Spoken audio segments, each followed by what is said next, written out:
Joining us now is Vincent Reinhart. He's a former Federal Reserve Monetary Affairs Director, now with the American Enterprise Institute. Welcome to you.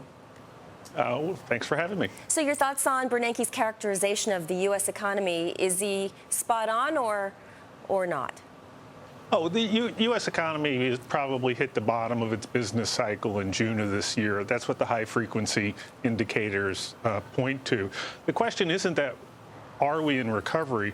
The question is it going to be a subpar one, and what about 2010? He wasn't too optimistic. We're probably going to have a slower recovery, and that means the unemployment rate will hang up uncomfortably high for a while to come.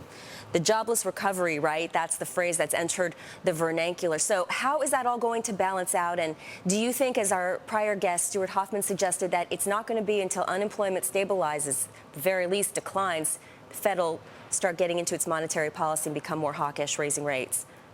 Stuart's got good precedent for that. The Fed typically doesn't start cutting interest rates until the unemployment rate is headed down. The unemployment rate's 10.25 right now, and the prospects are that it'll remain high for a while. The Fed is under pressure from Congress and the White House, and so it's going to want to keep a low profile.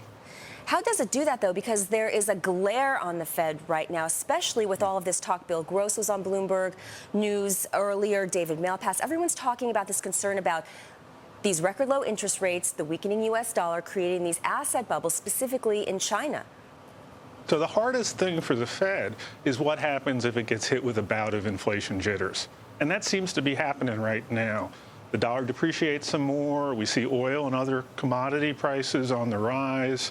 And there's concern about both the fiscal position. We have an unsustainable track for the budget deficit right now, and a Fed balance sheet that'll probably top out at $2.5 trillion.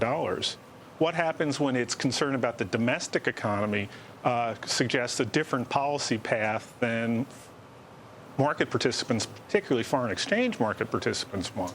They're in trouble. So Gross was real firm. He said with U.S. unemployment above 10%, as you were detailing, we were all talking about, there's also concern the Fed has nowhere to go. He said that point blank. Is that really the truth? No other tools? Well, I'm a big fan of unconventional monetary policy, and so it can use the composition of its balance sheet.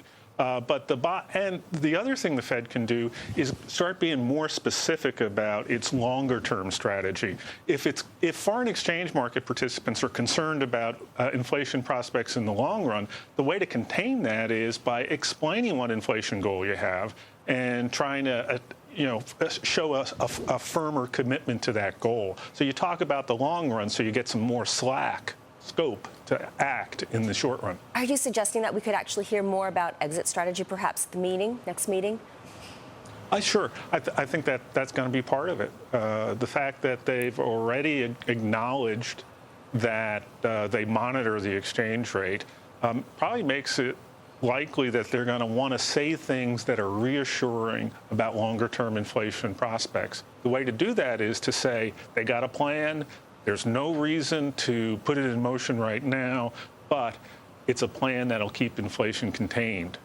All right, our Fed update there from Vincent Reinhart. Many thanks to you. Appreciate your time and insights.